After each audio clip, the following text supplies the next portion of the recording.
লজ্জা পাচ্ছিস? চোখে হাত দিয়ে রেখেছিস?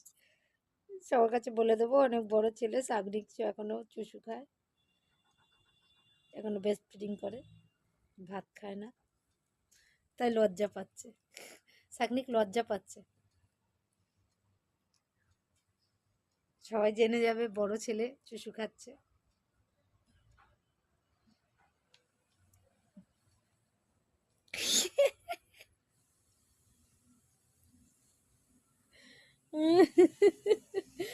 লজ্জা পাচ্ছে।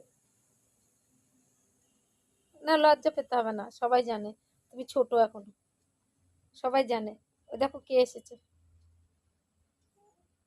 আচ্ছা, লজ্জা পেতে হবে না, চোখ বন্ধ করতে হবে না।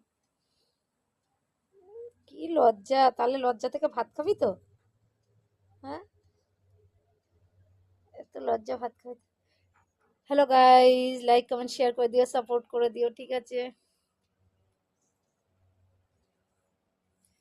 লাইক কমেন্ট শেয়ার করো, সাবস্ক্রাইব করো নতুন যারা আছে, ঠিক আছে? আস্তে আস্তে আস্তে।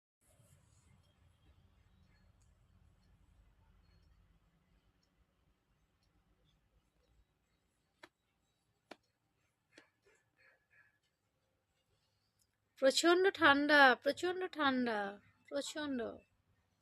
এখন কটা বাজে? 10টা 5 বাজে। না সোয়েটার খুলতে পারছি, না এ করতে পারছি, না ছেলে কোল থেকে নামছে। ছেলে হাতে পায়ে কোমরে সব কিছু মানে করা আছে। বাবা, কালকে রাতে দুটো ব্ল্যাঙ্কেট গায়ে দিয়ে শুয়েছি, তবু ঠান্ডা যাচ্ছে না, এত পরিমাণে ঠান্ডা। আর বাচ্চাটার তো একটু ঠান্ডা পেলে মাকে আর ছাড়বে না, মাকে জ্যাপটে ধরে রাখবে। একটু বেলায় রান্না করব, কিছু করার নেই। এত ঠান্ডা, ঠান্ডায় আর চলতেও পারছি না, নড়তেও পারছি না, বুঝেছো? প্রচন্ড ঠান্ডা। ঠিক আছে, আর এই ঠান্ডার মধ্যে তারপর ছেলের ঠান্ডা লেগেছে, আমার ঠান্ডা লেগেছে মানে ছেলের ঠান্ডা লেগেছে, ঠিক আছে? আমার তো প্রচুর ঠান্ডা লেগে গেছে, কারণ আমার তো অভ্যাস নেই এত ঠান্ডায় থাকার। অনেক বছর পর এত ঠান্ডায় থাকছি অ্যাকচুয়াল। আমাদের ওখানে তো এত ঠান্ডা পড়তো না, এখানে যেরকম ঠান্ডা পড়ছে। আমাদের ওখানে হয়তো কয়েকদিন গুনে ঠান্ডা পড়তো, তারপর আর ঠান্ডা পড়তো না। এখন এখানে ঠান্ডা পড়ছে প্রচুর পরিমাণে। যাই হোক, এগুলো আস্তে আস্তে অভ্যাস হয়ে যাবে, ঠিক আছে?